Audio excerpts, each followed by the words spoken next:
Oh, hello. All right. Konnichiwa. What's up, man? How you doing? Doing good, doing good.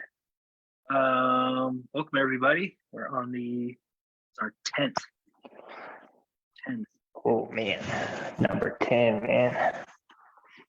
We really appreciate anybody listening and chiming in and sending us questions or love or anything like that. So that's really cool. Tonight we are talking about the resurrection, and then that's a pretty awesome topic that we can go on. There'll probably be some rabbit holes tonight. Oh, definitely. Yeah, we'll definitely. It's a pretty big topic, but yeah. If anybody has any questions, go ahead and throw them down in the chat on Facebook. Two things I wanted to talk about before we got started. One is we posted today, our good friend Nation Zampino, amazing vocalist, just released a song with his new band called Awaiting Oblivion.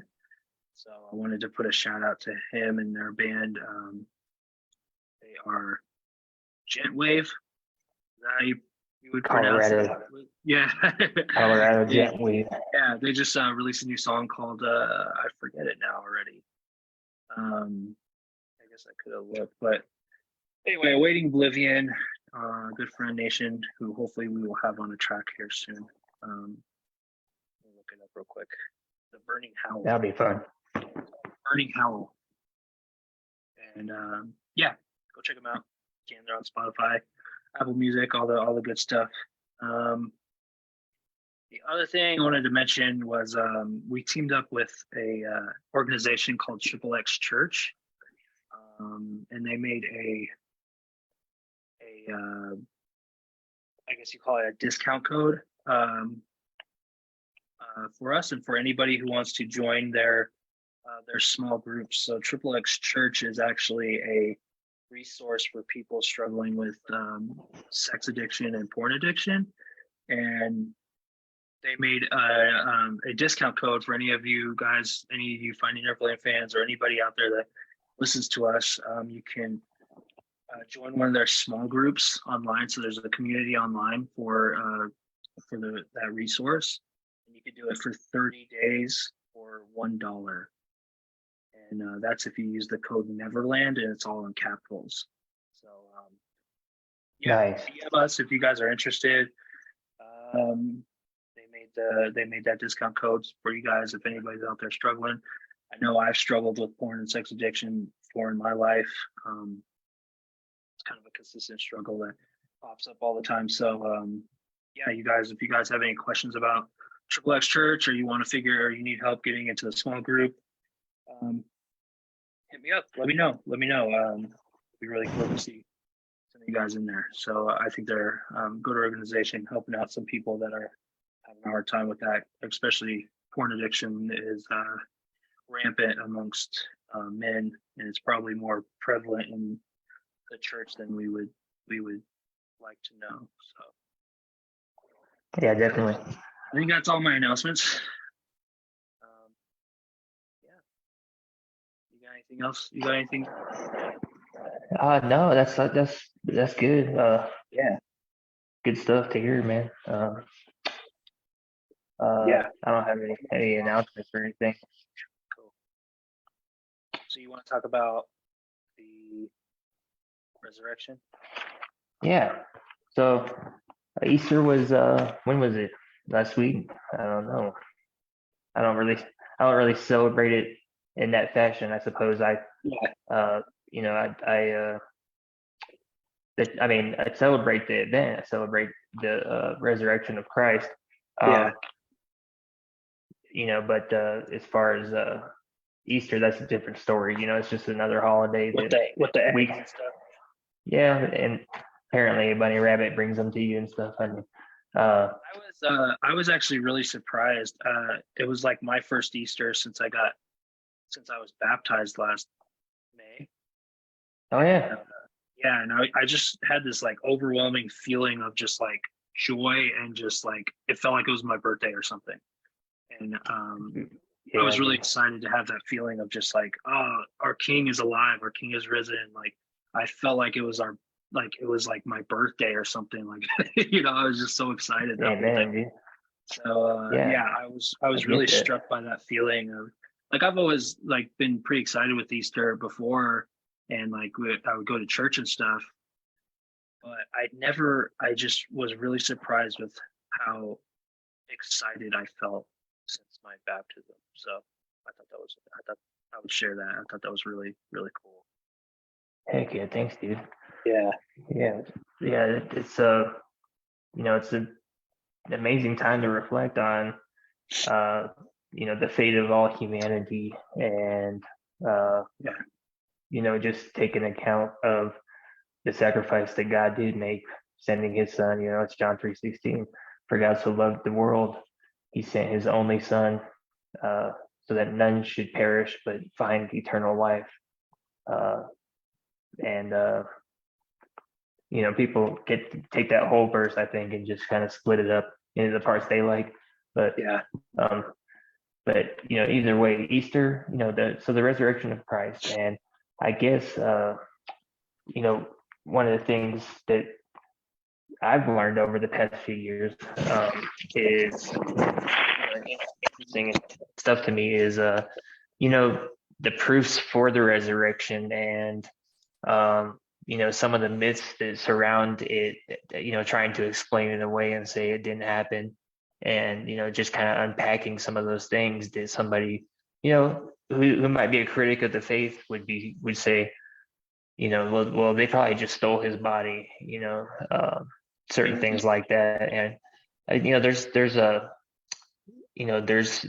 theories all the way to he didn't really die. He his body went into a catatonic state after he was crucified, and he just laid there in that state for 3 days, and then he woke up, like, which is rare, but there's just so many things that you can just find right there in scripture that just disprove some of those, first look theories of like, well, maybe this is, and it always just, if anybody has any specific questions about any of them, or has been, thought about it and said, I wonder, how I can, have more faith about this and stuff, definitely ask, because I've learned so much myself in the past few years, just a couple right off the bat that amazed me. The theory that his body was stolen, it wouldn't have happened. Those Roman guards were there, and if they ever, after he was crucified, they were guarding it for a reason, because they said they're going to come steal his body, and say that he resurrected, and then we'll never hear the end of this. So they knew they were going to lose their heads, and so when they did realize he was gone, and they woke up and the angels were there, they freaked out and they ran away and said, we have to tell them that somebody stole the body, and they knew they were going to lose their heads if they got caught, and so they wouldn't have done it. So they were scared for their lives after they found out the tomb was empty. And just the catatonic state one is simply, he was dead. They were executioners. They knew what they were doing. They weren't gonna not kill him. They weren't gonna not make sure he was dead after sitting up there for 6 hours. And then it talks about him being pierced through the side, Yeah. because they realized he was already dead. They normally break your legs so that you can asphyxiate faster, and you can die from asphyxiation, and suffocation. And he was already dead, so they said that they stabbed him and blood and water came out, and that's symbolic of the blood or the water, to purify and cleanse us, but the blood covers us and sanctifies us and saves. It actually has the power to save us from sin, and things like that. So so those are some theories that I've heard brought up, and say, because it's just pretty astounding that this happened, that somebody was in there for 3 days, and then people saw him walking around after that. Yeah. over 500 people, it says, saw him when he resurrected. That on that day, there was so many other people that were resurrected from the dead in that city, and they were walking around and people saw them and they testified to it, saying, the graveyards were opened and people were walking around out here that shouldn't be alive, and just crazy stuff like that, man. And just I don't want to keep going on a tangent with that, but Yeah, that's fine. that's just that's I like the idea, like, if like Jesus didn't rise, like, then what's the explanation for like the people that saw him afterwards, and they're just the drastic change? Like somebody like Apostle Paul saw Jesus. I mean, that was somebody who, right, his whole plan was to destroy anything that was Christian, right? And so yeah, he completely did a 180. And so I just like, yeah, absolutely, his life of how like he was just not even close to the same that he was. And no. So either he was like an insane man, yeah, and all the other 12 or the other 11, because I think John was the only one who wasn't murdered. The one who wrote I think that's the one who wrote Revelation, honestly. I don't know, and had the vision and stuff, but he's the only one that didn't get martyred for the faith. But all of the other 11. Oh yeah, that's the other thing, is they all, I mean, went to their death like being like Jesus rose. Yeah, pretty important. Absolutely. Yeah, they went and lived, I don't know how long after that. Peter was crucified upside down because he didn't feel worthy to be crucified like Christ. So in his denial of Christ, when he felt so terrible about denying him 3 times, he was able to suffer the same fate as his Messiah. And given that being an honor to him, he's like, I want to be, and they crucified him upside down. So in all honesty, the upside down cross is a Christian symbol, if you want to take it that far, and the devil stole that. So where do we get some of these things from, and learn the history about it's not just they took the cross and inverted it. There's some other meaning behind that too, which it was just an odd way of being martyred. But he didn't feel worthy enough to be crucified like Christ, but he got to make peace in his last hour. He got to make peace with, I'm coming, I did it right, I kept the faith. And because that was their main fears when he was being crucified, is there's not a record of them talking to Jesus or calling out to him. I think his mother and John were the only ones that came up to the cross and spoke to him. And that's when he said, mother, behold your son, and son, behold your mother. And he was talking about, to love each other like that. And so you got to wonder, the other 10, people were all hiding in the crowd. Nobody could speak out because they were afraid they were going to get crucified also. People were recognizing them. They went into hiding, basically. I don't know how many were even actually at the crucifixion. They probably ran. But the ones who were looking from a distance knew they couldn't say anything. Everybody knew they couldn't do anything about it. And then you get into they all went to their deaths with that faith. And why would they do that? Why would somebody do that, especially if from the beginning, starting with Jesus Christ, their goal was to stamp out that they thought it was a rebellion that it was being led, and they needed to stomp that out. And Rome kind of caught on to that and said, yeah, we're going to take part in that too. And they didn't care. It was just, squashing a rebellion, or they were scared they were going to have another rebellion when the rabbis riled everybody up, saying, you're going to have unrest in the city if you don't crucify this man. And so they were like, Pilate, not thinking, probably was just like, I don't, it's not my hands are clean. It's on you guys. And just not thinking, he's like, well, at least I'll shut them up. I'll quell this other uprising. I don't want to have an actual uprising, because it was just a lie. Jesus was not leading a rebellion. And, but they were planning on doing one, because he was supposed to save them from Rome. He was supposed to be the Messiah. and come in triumphantly and crush Rome. And when he didn't, they were like, yeah, kill him. He's not the son of God. And then you get into when he's on the cross, and people are just saying that, they're asking him the same question that the devil asked Jesus when he went into the wilderness. If you're really God, you can get yourself off that cross. You can, and the devil tempted him in the desert for 40 days. He said, if you're God, tell these stones to become bread. So he's hearing the very words the devil was using, just hurled at him and just people saying, yeah, if he's really God, he can come down from that cross. I have my Bible opened right to that part. Go ahead, man. Yeah, it says what verse is it? Mark 15:29. Okay. Those who passed by blasphemed him, wagging their heads and saying, "Aha! You who destroy the temple and build it in 3 days, save yourself and come down from the cross." Yeah. And those were the people that were talking to him when he was hanging like that. And they didn't know what they were saying, honestly, because he did that. Yeah. He made that prophecy about himself that he was going to destroy his own temple, meaning his body. He was going to destroy it and then raise it again 3 days later, and that's what he was speaking about. And he pairs that with another prophecy saying, look at this temple and how big it is. Not one stone will be left on another.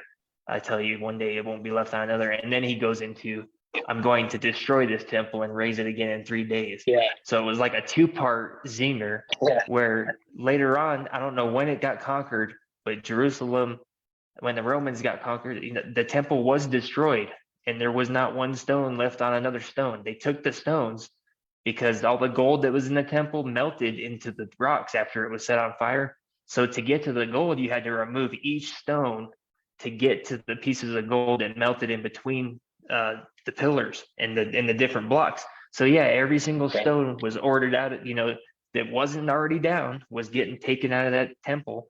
And that's why the temple is just not there anymore. It just got removed. But they were going for all that gold that melted in there. So that's an interesting fact there too. And just goes to show, he did like a two-part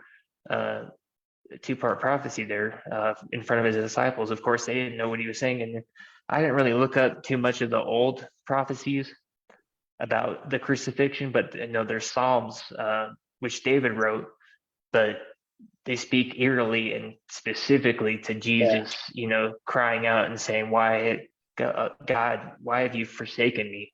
And things like that. And so these people who grew up with the Torah their entire lives, they've heard these Psalms, they've heard these songs, and they've recited them since they were little kids.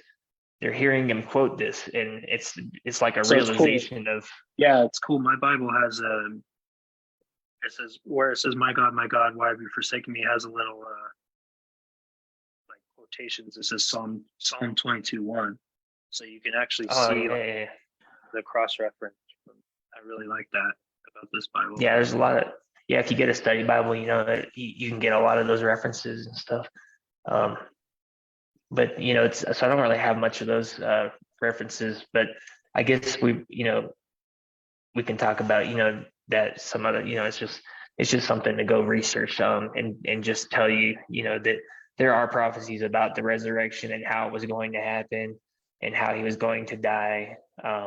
There's prophecy about him being speared through the side and blood and water coming out. And it's just wild stuff, man. And then the thing that most inspires me, I think, is how God was portrayed in Scripture when this was happening, and how he looked down on Jesus, dying and taking on the sin of the world, and he looked upon him, and it says it pleased him to crush him. And you're like, whoa, you're like, I don't know if people know what God they're worshiping here. It pleased him to crush him. In the last hours, Jesus is saying, if you can take this cup away from me, do it. I don't want to go through with this. And then he's saying, why have you forsaken me? And then at the end, he collapses after his last breath, saying, "It is finished." And there's a big earthquake. There's a solar eclipse that comes over the land. The whole land's in darkness. And the most interesting thing about that, I was just listening to a really cool church you guys should check out if you haven't already been listening to it, is the Altar Fellowship on Spotify. And they usually have Matty Montgomery, used to be in an old metal band called For Today. Usually he's doing sermons on that, but I was just listening to it today and said, wow, that's really interesting information when he said, it's physically impossible for there to be a solar eclipse after Passover or during Passover. During the month of Passover, because how every month we have a different moon. It said, Passover is always held every year after the first full moon, it's the first full moon after the spring equinox is the month of Passover, and it's physically impossible for there to be, as we know our reality, it's physically impossible for the matter we know to take place at the same time. So the sun was blotted out. Whether it was the moon that did cross into the path or not, it hasn't happened since. It never happened before that, and it hasn't happened since. Yeah. According to our seasons, because every year is the same. We have moon charts for a reason. We can look at it when it's a half moon. We can know when it's a new moon, and certain things like that just intrigue me so much because this is recorded down in other histories. You have Phlegon, who this is more information I got from the altar, but he wrote something in 137 AD, which is he said in the fourth year of the 202nd Olympiad in Rome, which is 33 AD. That's when Jesus was crucified. They had a great eclipse and they had an earthquake that destroyed so many parts of the town in the area of like in Jerusalem and things like that. It was just so affected by it. And there's so much testimony outside of the Bible that talks about this event and how crazy it was. Just how the sky darkened so much that you could see the stars, and it was the 6th hour of the day, so that means noon, right? Or I don't know what that means on a clock back then, or what that's talking about, but I don't know if that's at noon on that day or what, but it says at the 6th hour it got darker than it needed to be for you to see stars in the sky, is how dark it got when the sun went away. So pretty eerie, just how God reacted to that event taking place. And then you can read also too that the curtain in the temple was torn from top to bottom when that earthquake took place. And that curtain is like, I don't know how many inches or feet thick. It just doesn't rip. It doesn't just do that, because I don't care if you had an earthquake or not. It just doesn't make sense. Yeah, that's amazing. That's good. So, well, I guess I was talking about the things surrounding the resurrection, but I don't know what was the other topic we were gonna really touch on. I said prophecy. Yeah, prophecy. I guess just like in the history of the event. Yeah. Well, I guess I should have looked that stuff up already, but I know Isaiah, it prophesies that the Messiah would be arrested, and that he would be beaten, and it says by his stripes we were healed, and it's talking about stripes he received on his body from being whipped by the cat of nine tails, which is just a sickly weapon that they would use to torture people, and it had pieces of bone and glass in it that would rip your flesh from your bones. It said they could count how many bones were in his body by the time they were done with him. Just so much vivid prophetic detail that talks about how he's going to take away the sin of the entire world through this. He's going to become sin. I mean, this is all New Testament ideas, but he who knew no sin became sin so that we could know God.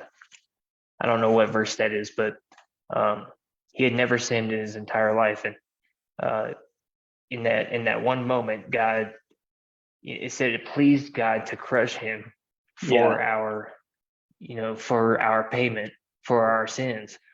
And you just gotta wonder, it's like, man, I know, did Jesus love us? Yes. As God, he loved us. Did he want to go through with the event? And he didn't want to go through with it. He didn't want to have to experience it, but he was obedient to the Father. Ultimately, he loved the Father, and he was going to obey the Father no matter what. And then we could go back to Abraham, and when he was it was like a model when God told Abraham to sacrifice his son Isaac. It was like a first model of, this is how I'm gonna deliver the entire world through your bloodline. I never thought of it that way. It was like a model where he told him to go up and he's gonna sacrifice his son. Yeah, I always thought of it as how most people in the church talk about it, is like, oh, Abraham was that was like the ultimate amount of faith was he was willing to kill his son. But it's also totally. It's also like more complicated than that. You could see like this prophecy of absolutely, son Jesus. How cool is that?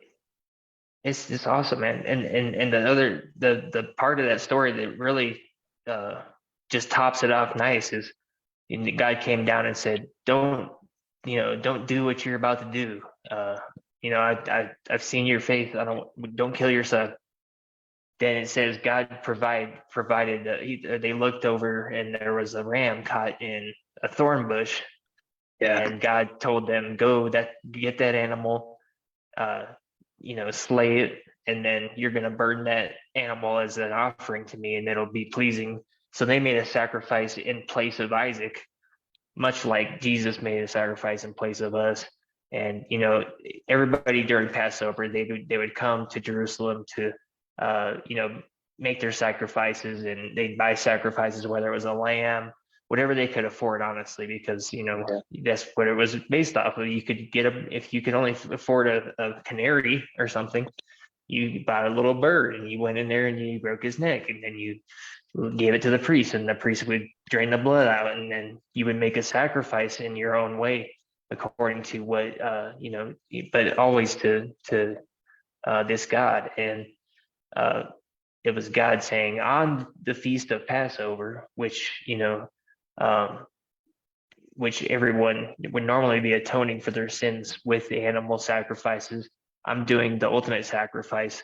The Lamb of God comes to take away the sin of the world, is what John the Baptist said, because he was Jesus's cousin, but he knew prophecy, and he knew better than anyone that he knew there was something special going on here, and he knew prophecy, and he was led by God to be out there preparing the way for Christ when Christ arrived on the scene. Basically, I don't know if they just weren't that close of a family. I don't know what was going on there, but basically he knew enough prophecy and things to where when he saw Jesus coming towards him, he says, here comes the Lamb who takes away the sin of the world.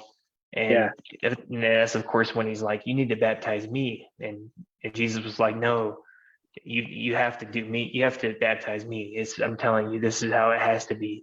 And then by doing that, he fulfilled another prophecy, which God came out of the sky and said, "This is my son whom I love. Do what he says.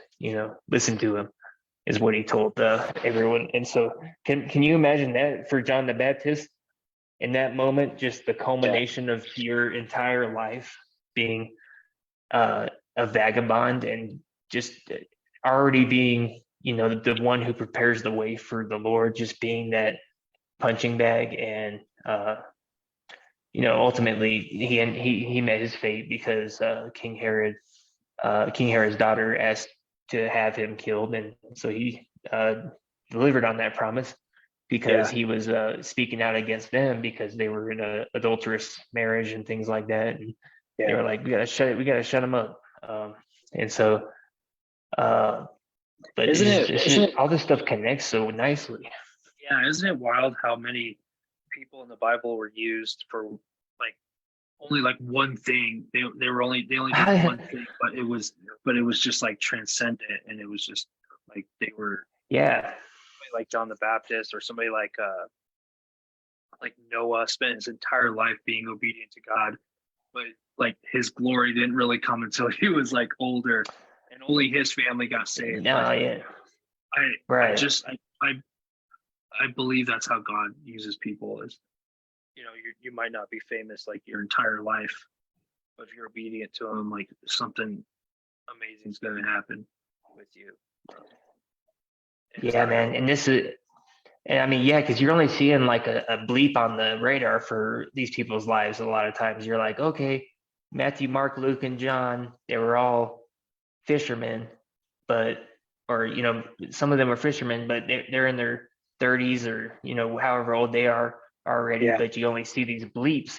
And Jesus himself doesn't come into the recorded history of the Bible as Matthew, Mark, and Luke and John tell it in the gospel events until he was already over 30 years old, or maybe 30, or 33 was when he died. But they don't start recording his miracles and things until he's 30. So it's man, you're right though, man, because you just see these little bleeps. But this is the thing that God just told me, honestly. He was like, they did extraordinary things for me, but they were ordinary people.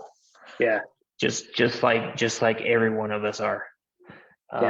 It doesn't, in God's eyes, he says, I see the heart. I look past flesh and bone, but I see truly beneath all of that, and I know a person's heart. And could we be that person like David, a man after God's own heart, to be called that, by your God, and it's just it blows my mind, man, because every time I talk about it, I get goosebumps, and I start, getting excited about, oh, did you hear this? And it's like, I can only think back to the disciples and how the community me and you desire to be a part of and to create and participate into. I feel like it can it can be nothing else than like the early church was. I bet you their relationships, they joked around, they loved each other so much that when Jesus appeared to the two disciples that were walking on the road, he was in disguise. Basically, they couldn't tell who he was. They just thought he was a person, and he said, can I walk with you too? And the whole time he's sitting there, and he's like, you haven't heard about Jesus of Nazareth? He died the other day. They crucified him. And Jesus was like, well, tell me about him. And so he wanted to see what they were going to say.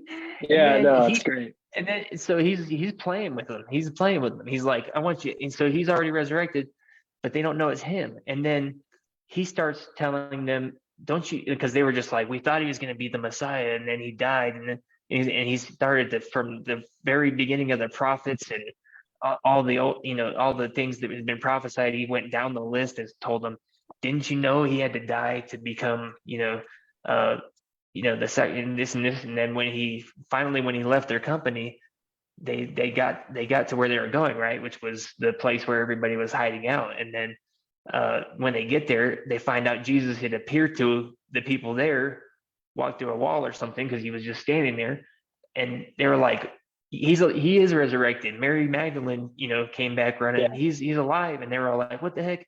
And then he appears to them right there. And then they were telling themselves, "Didn't our hearts burn within us when we were walking on the trail with him as he spoke?" We knew that was I him.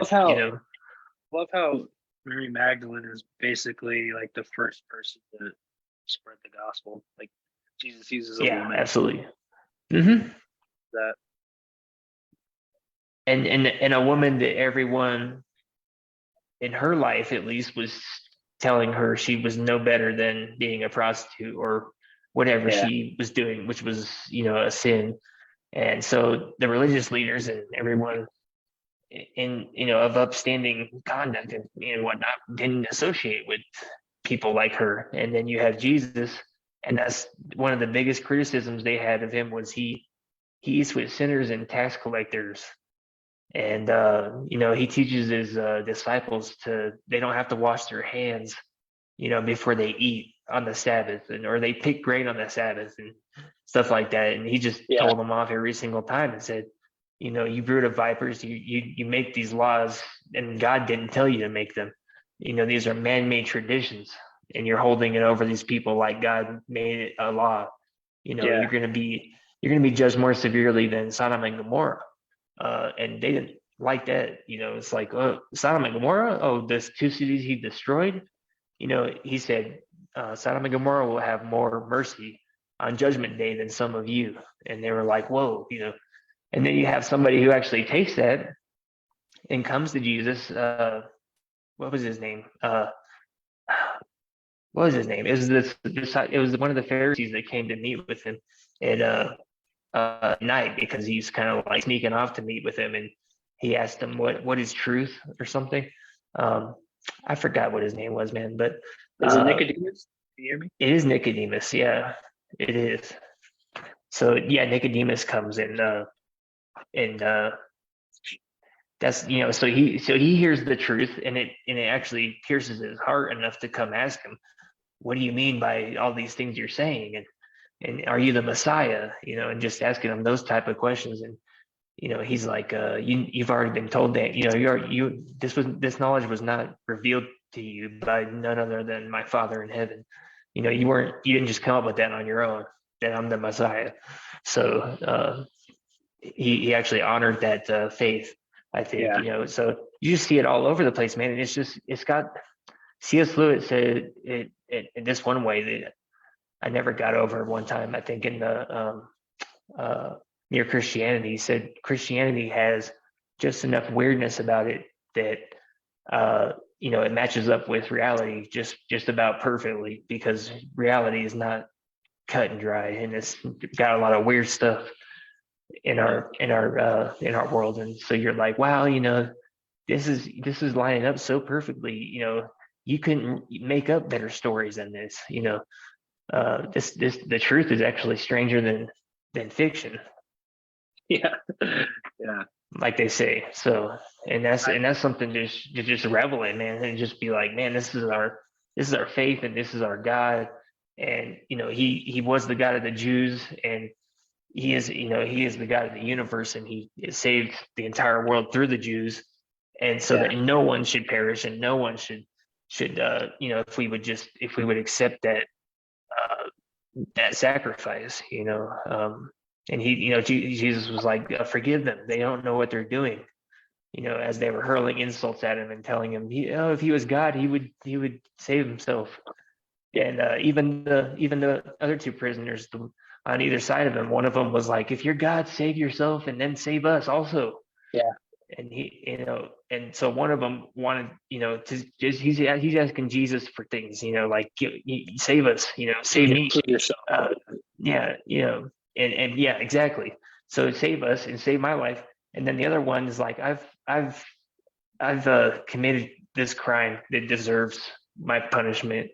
He said, or he told the other guy, he said, we've deserved this. He doesn't. Yeah. But he doesn't. That's almost like anything.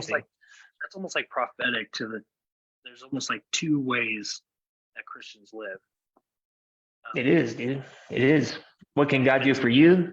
yeah, what can God do for me? You know, prove yourself, save me. And then there's this other guy, there's this other prisoner on the cross who's you know basically repenting of his sins, and Yeah. he's you know he's saying, I deserve to be up here, but he doesn't, and he pleads with Jesus to. He says, don't forget about me, and Jesus, says, you'll be with me in paradise. And so I really just when you were saying that, just kind of like, this is almost like Yeah. this metaphor here of there's two styles of Christianity. So I really enjoyed you saying that. Well, thanks, dude. And now that you said that, it's making me think you're totally like onto something there, man. Because I don't hear people talk about it that much. They just say, "Oh yeah, the two thieves. One of them was, content with his sin and insulted Jesus, and one of them was repentant." But the way you just put it is totally fire, because then Jesus in response to that, see, he hasn't died for his sins yet, right? So he hasn't even done. He's like, wait a second, I still got work to do. I'm not gonna die yet. He says, today you will see me in paradise. We will be in paradise together today. Yeah. And then he dies a few hours later. And and then the other two men, they're not dead yet. So the Roman soldiers come and break their knees so that they can suffocate faster, because it's taking too long. These guys won't die. They keep lifting themselves up because, you lift yourself up on your nail pierced feet, and that's the only way you got air. And you would eventually get so exhausted you couldn't do that anymore, besides it being excruciatingly painful and passing out from it. But Jesus was already dead before that, and when he said it is finished, and but yeah, man, it's like in that moment I see Jesus's grace and mercy on like full in display. The last minutes, especially with somebody right next to him, like that guy's that man. It's literally it's especially like in the light of like Satan and what he's tried to gain over God's territory and the victories he's tried to gain. It was like a slap. It was like a M1 shot, like it was like a slap in the face. Like I'm dying for the entire world, but I'm also thinking about this one person here that you're not going to take away from me. You're not going to take this one because he's repented. I mean, he's one of mine now.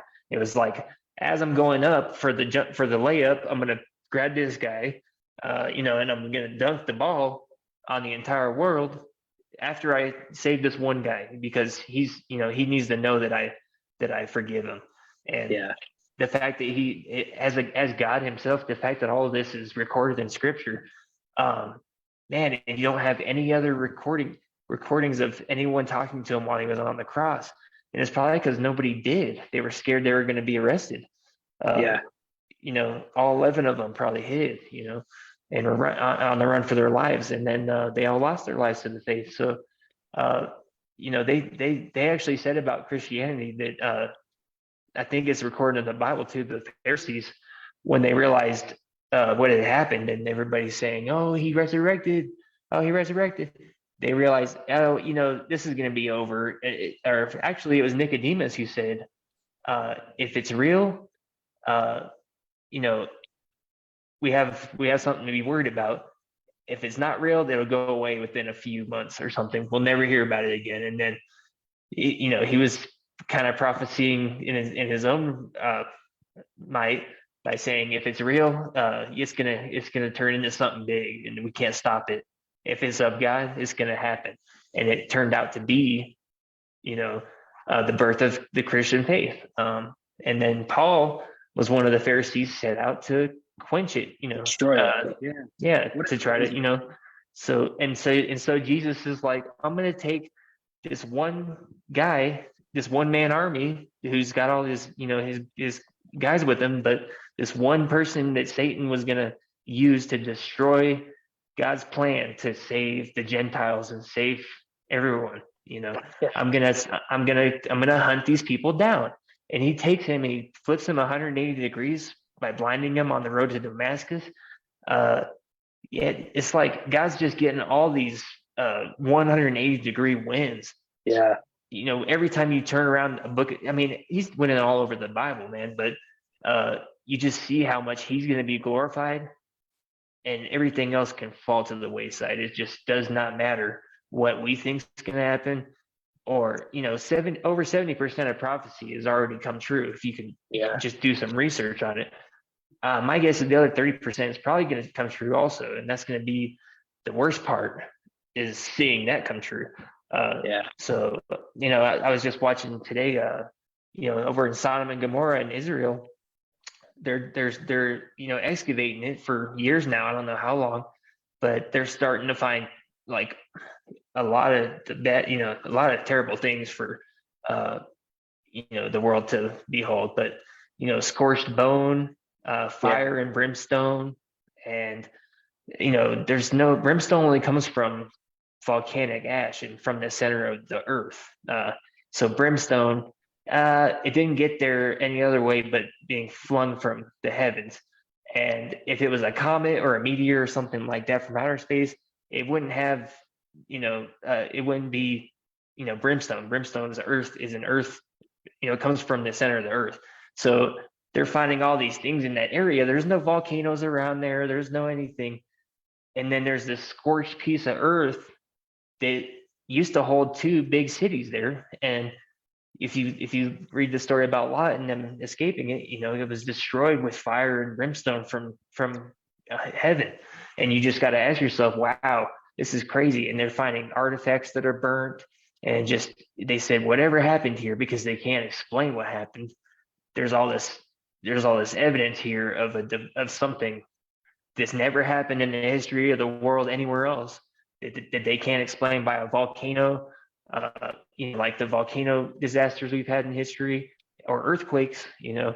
Can't really explain that by any natural means, from what I can deduce. So yeah, good stuff, man. Wow, I was thinking of so many things during all that. Now I can't remember. that's how it goes, man. Yeah. That's how it goes. There was something I wanted to touch on, was John the Baptist. Again, we were talking about like how he goes down in history as being the one who pretty much introduces Jesus, right? And I love that idea that you were saying about how God uses like these ordinary people, and they're not like famous or anything. They really only have like one moment in their lives that they're known for, but that one moment just is just incredible. And yeah, totally. Yeah, I don't really know where I was going with that, but I was just kind of struck back by when I was thinking of like John the Baptist, or someone like Noah and the disciples. Yeah, just these crazy stories of fulfillment, and just I guess participating in God's will for their lives and God's will for humanity. And you just got to realize that, I guess, in today's modern church, there's actually people that say things like, we don't see miracles anymore, or those happened back then, but they don't happen now. And we're blaspheming ourselves. We're blaspheming God, and we're just we're discounting his power. Everywhere you turn around, it's like, you just accept the sacrifice that Christ made for you, but the power, you don't need any power from it. You just need the salvation part. You don't need power to stay holy or anything like that. You're going to do it on your own. You don't need God's power. You're going to do it on your own power, but you just say this prayer. And so we're just so twisted, and the enemy's twisted our faith even. We underestimate God's energy that he puts into every detail of our entire lives. And these people were no different. Some of them were very pagan. Some of them were very sinful. Yeah. They didn't know God until he came and asked them, to turn to him, or, or forced them to do something, honestly, because sorry, he forced Pharaoh to do what he wanted them to do. Uh, and they were really a pagan nation, that God didn't, let by easy. He took every one of their gods that they worshipped and made a mockery of it with the plagues that he beset on Egypt. The god of the sun, he was saying, here's your god of the sun. I blocked it out. I blacked it out. Here's your god of the Nile River. He made it turn to blood and so forth. The god of the crops and the harvesting. He basically slapped that one in the face with the locusts and the god of healing that they had. They all got sick with boils and everything, and just ultimately God was saying, when he took the firstborn child and the angel of death, passed over the doorpost with the blood over it, he was saying, I'm also God of the universe. I'm the true God, because I have power to end life when I want to, how I want to. And it was like all over the land the next morning, there was great crying and wailing. And this is recorded in Egyptian history that this happened. Did they all get COVID, that night or something? Everyone that didn't put blood over the doorpost, they had a dead son in that house the next morning, and Pharaoh had a son, and his firstborn son was dead. And that's ultimately what God did. He broke his arm basically and said, you will let my people go. You're going, and then even then, God had to issue judgment on him. And then he was spared out of his whole army. He was the only one that survived the parting of the Dead Sea when he enclosed it on the armies. And then he became, I didn't know this, but he became the leader of Nineveh, which was when Jonah went to go speak to them and get them to repent. And he remembered this God because he spared him to go on to lead this other nation. And through this Pharaoh, he ends up saving the city of, or the country of Nineveh, just by saying, the God of the Hebrews. And he said, oh no, everybody, he's like, yes, we need to go put on sackcloth and ashes, and everybody, either worships this God or they're going to be put to death. He made a decree about it and said, not a second time. I'm not going to be, I know what comes with this. And so through that, Jonah saved that nation, and the Pharaoh saved that nation from judgment. Honestly, ultimately, he said, turn to me and worship me. And, because I've seen your ways, and I'm going to enact judgment on it. And it's just crazy to think that God was invested that much, that he, went through all of that. You were talking about before, like, people don't believe in God's power. Miracles. Yeah, miracles. Yeah. And I was just listening to somebody, one of my favorite pastors is John Bevere. I don't know, have you heard of John Bevere before? I think so. Yeah, he used to live in Colorado Springs, so you might have heard his name before. But okay, yeah. Well, served in a church under Benny Hinn, Pastor Benny Hinn, who was a pretty well-known, like a huge mega church in Orlando. And he was talking about how he's convinced that God called Benny Hinn to heal people. And Benny Hinn had these mega church televangelist healing shows, and he would touch people and people would get healed. And and it was kind of hard to believe that some of these were even real, or if he was I know. It's I don't know. That's a whole nother conversation. But yeah, definitely. Benny Hinn was a mega church guy, but John Bevere served under him, and he was convinced that God gave him just a little bit, even a thimble of his power, and Benny Hinn just abused it, turned it into this mega church. Yeah. Ended up buying lavish planes and started preaching the prosperity gospel. And I just think that's just something that can happen with if we're not. Oh, it can. If we don't fear God, he's gonna call ordinary people and bless ordinary people. And it's kind of our responsibility to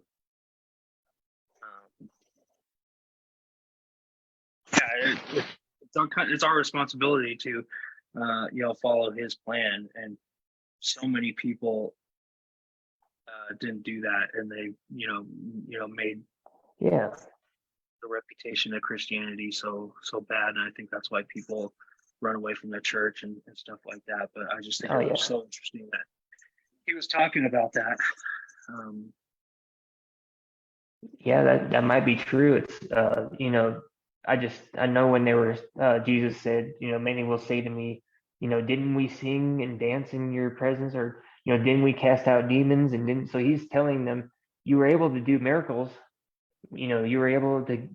I gave you the power to do these things to save people, and but I never knew you still.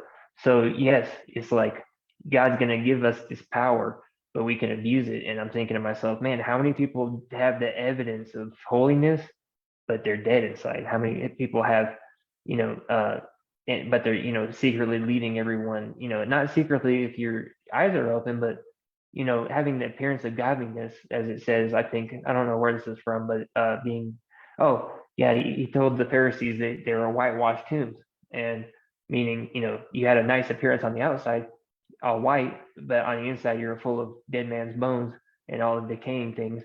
And just saying, you put on this outer show for everyone, but God sees the heart, and ultimately you feel in your spirit, for believers that are really pressing in and seeking God, and that's why it's important for us to talk about it with each other and just say, hey, you know that feeling you get when God's telling you to do something, but you don't do it, or you do something God told you shouldn't do. And we can all relate to that. We can all say, let's read about how other people dealt with it too. And and you just see like this just miraculous gospel that's from, we have the gospels in the New Testament, but it started in Genesis and it ends in Revelation. All the beautiful cross references and things. I think the gospel has been there since the first chapter of Genesis, when it says, let us make man. Who's the us? Who's the we?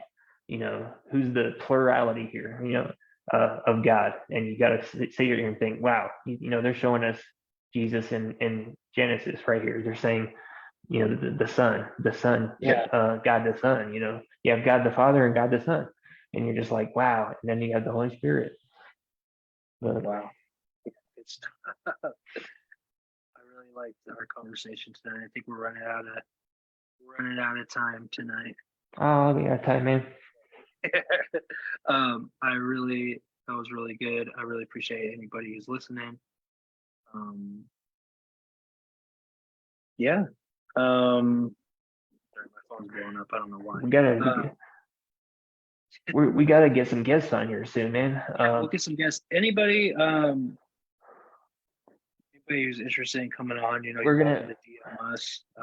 If you're a pastor, if you're listening to this, if you're a pastor or you work in ministry or anything like that, we'd love to have anybody like that on as well. That'd be epic. And I know we're gonna have Adam back on sometime, but you might have Tim coming next week, you think? Or and then I'm looking to get my rabbi who's in Colorado out here on here too, but he's moving currently, so we're waiting for him to be done with all that. 10 people that might be coming on, but Tim? if you're interested in coming on, just DM us. We'd love to have a conversation. Okay. Oh, okay. Well, that's what I'm talking about. Cool, buddy. That's what I'm talking about. So till next week, I guess we'll be doing it again next week. So yeah, man. Buddy, yeah, I enjoyed it, man. Yeah, this was good. I don't think anybody commented. You gotta probably get it later, like later on. Yeah, who knows? Yeah, you guys. Thank you guys for listening. Yeah, keep praying. Yeah, thank you guys. It was fun. We appreciate it. Till next week. Love you guys. Love you guys. All right. See you, buddy. Have a good weekend. I see you, man. All right. You too, man.